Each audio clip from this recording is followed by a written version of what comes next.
But don't you think Nigeria is already battling with too many issues and challenges around its polity, especially on the global sense, in the US and in Britain as well, that's the UN? Now, if we're having other challenges from other international communities, Lake Chad isn't national, it's international. Shouldn't it be more about how we go about this conflict resolution instead of whether or not these things are bound to happen? Because they are bound to happen, like you said. It should be more of management strategy, don't you think? Yeah, we need just to. For our image Conflict resolution. There are diplomatic conflict resolution parameters. You understand, and of course, at the same time, there are ingenious parameters that countries will have to adopt in order to manage their issues. Trust me, we do not need any conflict in the borders now. We do not need any borders now. So whatever it is, the government should do fast. All right, moving on now, I have the Nation newspaper here. The first headline, ex-VC Adewale Daramola likely on ministerial list. That's on pages 2 and 3. How we abducted Falai by suspects. With the rider, our leader voted with 5 million naira. That's on page 4. Dayton wins Nobel Prize in Economics. Page 4. Security tightened as Boko Haram infiltrates Lagos. That's on page 5. Kwara tertiary institutions workers begin strike. Page 42. Election tribunals sack PDP senators Abaribe Naji, page 44. 130 billion naira, EFCC grills ex-Benue governor, Siswam, as on page 42. Lekki Free Trade Zone MD killed. Fish out killers, that's on page 47. Quickly, please, Mr. Daniels. The Lekki Free Trade Zone MD. Lagos state as a whole. What is going on? I read the story. Is Ambode, has it started working? Is it doing enough? What's going on? I had a telephone conversation. I overheard a radio telephone conversation, and that there was too much traffic in Lagos since Ambode. So you haven't experienced it? No. I have, but I was listening. That was like a second opinion. You understand? And I said to myself, why is this happening? And it's simple. He simply told last month you can no longer arrest. And because they can no longer arrest and not making money again, they stopped working. You understand? And I can tell you, I have it on good authority that so much of public sector reforms are going on. Unfortunately, it is affecting the pace of governance. The truth of the matter is this. Is it for good or for bad? Is it positively or negatively? Well, I think we'll be able to determine how positive or how negative it is when they consummate it. You understand? When it's consummated. But the truth of the matter is that the governor has to sit up. Oh yes, he really has to sit up, because Lagos is a microcosm of Nigeria, and it's actually complicated. If you do not sit tight, Lagos will mess you up. That's the truth. I mean, states like Kaduna, sorry to interrupt you there, states like Kaduna, right, are governed by Nasir El-Rufai. Kaduna has been placed, I think, first or second? Lagos is second or third, but Lagos isn't the #1 most managed state in Nigeria anymore, because Nasir El-Rufai has brought up lots of laws, lots of policies, lots of regulations in Kaduna. I don't know if you're very familiar with that. Oh yeah. Kaduna has been on the map, so I'm wondering what's really going on in Lagos, actually. But trust me, Sheikh Usani will not agree with you with what Nasir is doing. He will tell you he's too elitist. That whatever he's doing is impoverishing the average Kaduna citizen. That it's not inclusive. It's run an exclusive government. You understand? Sheikh Usani will not agree with you. But everyone is entitled to their opinions, eh? Oh yes. But what if that's just in the short term, and in the long term it's beneficial? Yes.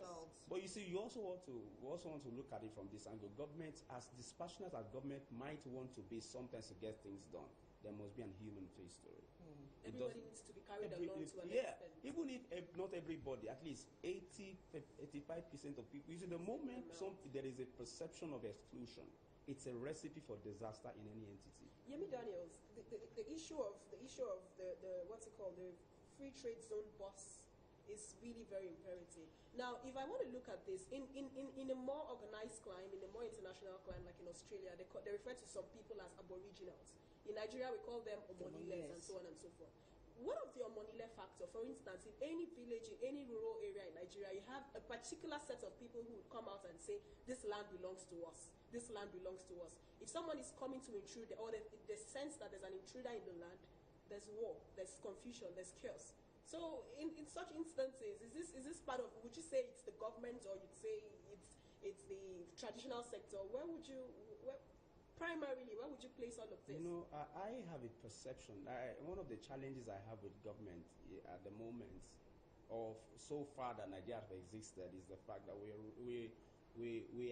operate a rulership system. You understand? Where government is all-knowing, where government doesn't care whose ox is God. Why will these people riot? You need to go through to the genesis of the acquisition of the land that is now termed free trade zone. You understand? Now, why would these people react? There may have been some agreements that were breached by government. And because, you see, this is one thing with public servants sometimes. A public servant comes on board and looks at the system that, okay, what I met on ground is, I'm not saying this is the case, I'm just creating a scenario. That when this thing came on board, I wasn't part of the whole picture. You understand? And it begins to review it in such a way that it becomes a beneficiary. Now, in doing so, somebody is being affected. Some other persons are being affected. You understand? And some people will take things lightly. It's individual differences or collective difference. Some people don't take it lightly. You understand? And trust me, real estate is a big issue in Lagos. Real estate is big. It's big issue. No, especially in Lagos because of the commercial aspect of it. Don't forget that free trade zone is a lot of money now. In the next 10, 15 years, so it's going to be a cash cow. So those people are simply pitching for the future. And I think that was in that process we have lost somebody. We've lost somebody that is strategic, unfortunately. My heart goes out to the family. My heart goes out to the family too. The next paper I'm taking is the New Telegraph newspaper, and the boldest headline on the New Telegraph newspaper says, "Tragedies hit Lagos, Anambra State in Nigeria. Gunmen kill, Lekki Free Trade Zone boss, Tajuddin Disu. Gunmen kill Lekki Free Trade Zone boss, Tajuddin Disu. 5 masquerades, 20 others die in Anambra auto crash." That's on page 2 of the New Telegraph newspaper. 5 masquerades, 20 others die in Anambra auto crash. That's on page 2. Oshiomhole to governors, "Don't blame your woes on fallen oil prices." That's on page 3. Oshiomhole to governors, "Don't blame your woes on fallen oil prices." That's on page 3, the New Telegraph newspaper. Forex restriction. That's it's saying CBN considers unbanning more items. That's on page 4. CBN considers unbanning more items on pages 4 of the New Telegraph newspaper. High BP raises silent stroke risk. That's on page 6. High BP raises silent stroke risk.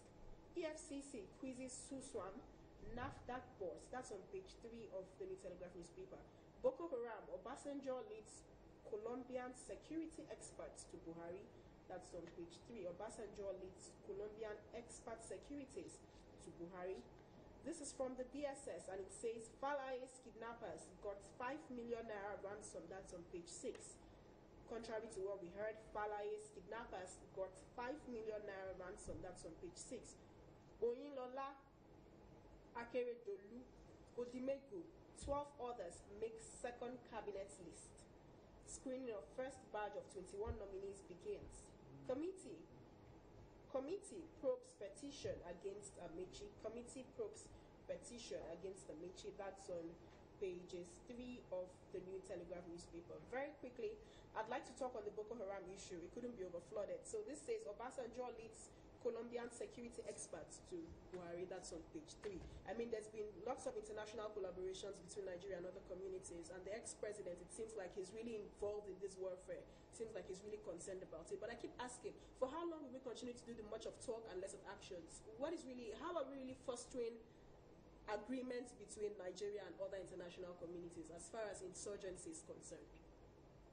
How far have we sorry, gone? permit me to correct you as far as terrorism is concerned. Because as far as we keep calling this insurgency, to the extent that we know that Obasanjo is a veteran, is a security personnel, and I think at this stage of his life, he would rather shun patronage it won't be patronizing. If somebody else did it, I probably would have assumed that, okay, maybe it's just one of those elder statesman. Yeah, but he's an elder statesman, so I would expect him to know exactly what he's doing. Bringing a Colombian expert might just be out of concern. Remember, he was concerned during the initial when this whole issue began, and he actually went to the Boko Haram enclave and discussed with them at the time. And so I think it's actually an offshoot of that concern. That concern is still sustained, and he knows that if terrorism wins, we are all in trouble. CBN considers unbanning more items, forex restriction. That's on the economy of Nigeria, very important. CBN unbanning more items, forex restriction. One or two comments about that? Now the question we should be asking is that if CBN unbans more products, that means imports will go up. It will put more pressure on the naira. Sorry, unbans, not bans. Yes, when you unban, that means they can import those things. And when you import, that means you need foreign exchange for those things. And it will put further pressure on the naira. And when it puts further pressure, it will slide down the more. Don't forget the external reserve is not as much as it used to. So for you, that is not a step in the right direction at this point in time. I do not think so. Because of time, we have to move on. And the last paper on my beat is the National Mirror newspaper this morning. And the National Mirror newspaper says ministerial nominees, that's the story that's been trending so far. Buhari sends 15 additional names to Senate, with the rider asked lawmakers to begin screening. We have more story on page 2 of the National Mirror newspaper. NNPC denies plan to reduce pump price of petrol to 57 naira, moves to consolidate fuel supply. NNPC denies plan to reduce pump price of petrol to 57 naira. We have more story on page 5. Defamation. Lai Mohammed files 500 million naira suit against Me Too. We have more story on page 7.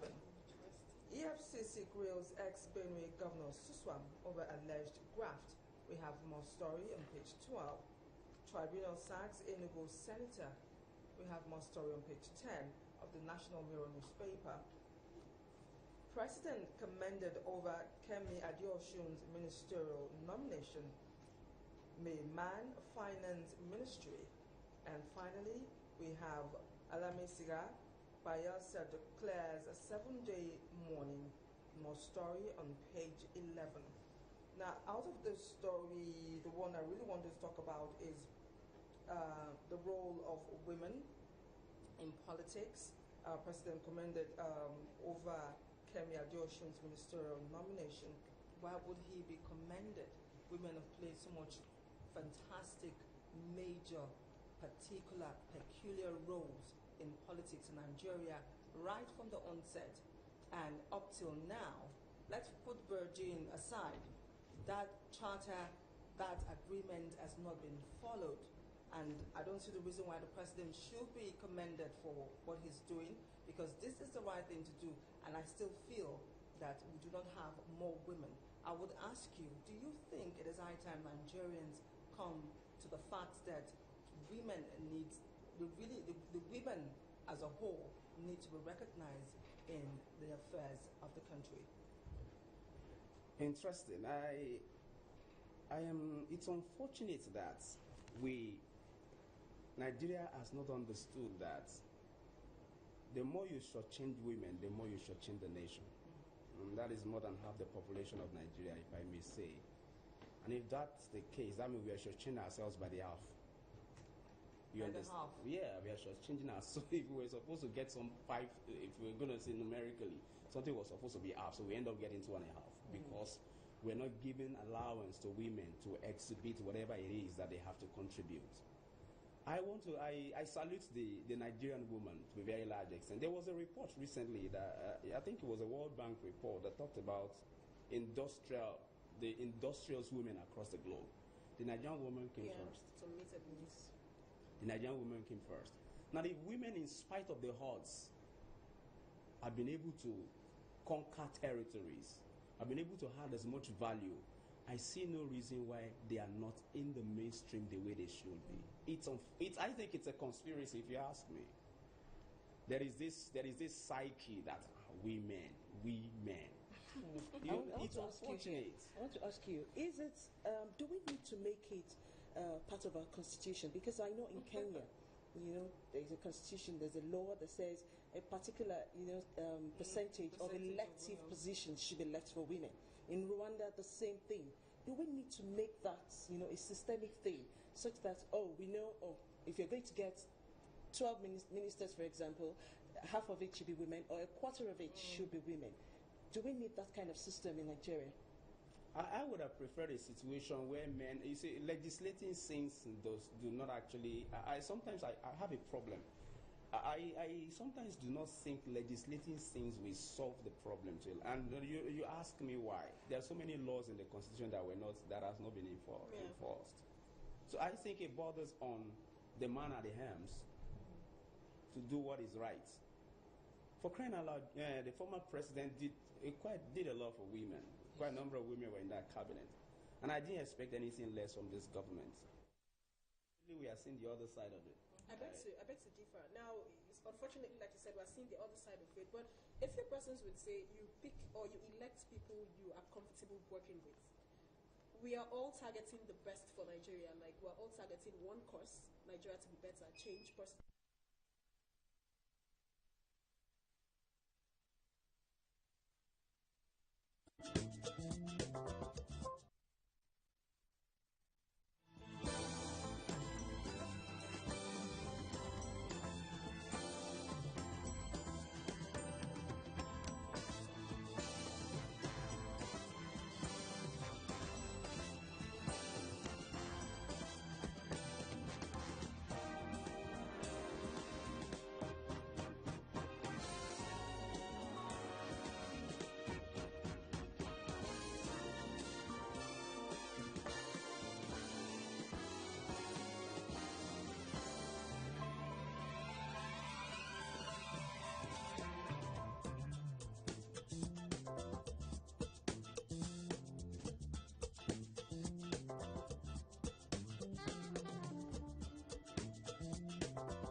For the moment, something very important, because it concerns every human being in Nigeria, all over the world, which is health insurance.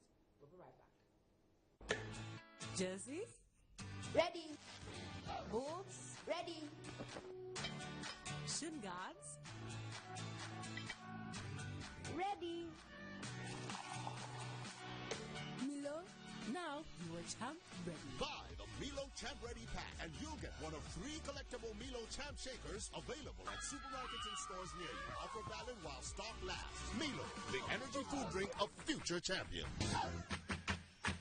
Nestle. Good food, good life. Why health insurance? Health insurance in Nigeria has had a tortuous historic development from the first attempt in 1962 to the enactment of the National Health Insurance Scheme, NHIS Act 35 of 1999, and a gradual increase in coverage from less than 150,000 lives in 2004 to about 6 million in 2015. The NHIS, which covers mainly federal public sector workers and their families, is a social security arrangement with a comprehensive benefit package. The question is, what is health insurance and what is its relevance to us? Health insurance is a way to pay for health care. It protects you from paying the full cost of medical services when you are injured or sick. It's just like car insurance or home insurance. You get to choose a plan and agree to pay a certain rate of premium each month. Having health insurance is important for several reasons. Number one, uninsured people receive less medical care and less timely care too. Number two, they have the worst health outcomes. Number three, lack of health insurance in time of an emergency can pose a burden on families who may have to run around looking for funds, and this may end up badly most times. So, number four, health insurance protects you from unexpected high medical bills. Number five, you get free preventive care like vaccines, screenings, and checkups even before you meet your next deductible. Above all, you get options on different coverage, like options for disabled, options for children, options if you lose your job, options for the uninsured, just to mention a few.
Yes, welcome back. It is still AM Chat. Before we went on the break, we did tell you that we'll be discussing a topic that is apt for the moment, which is health insurance. And we have our doctor in the house to do justice to that.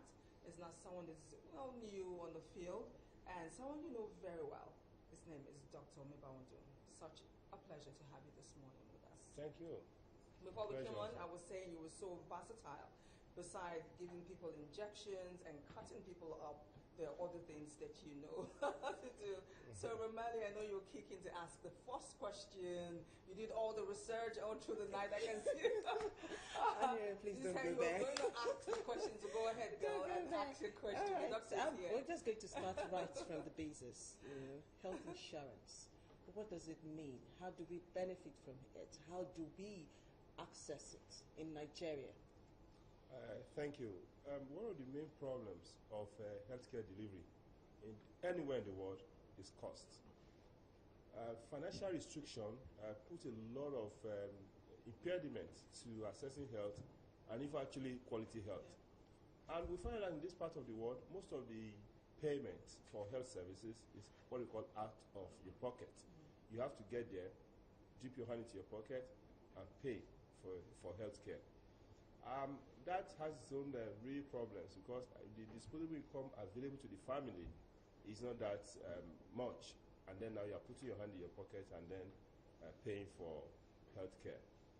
Now, let me situate this properly.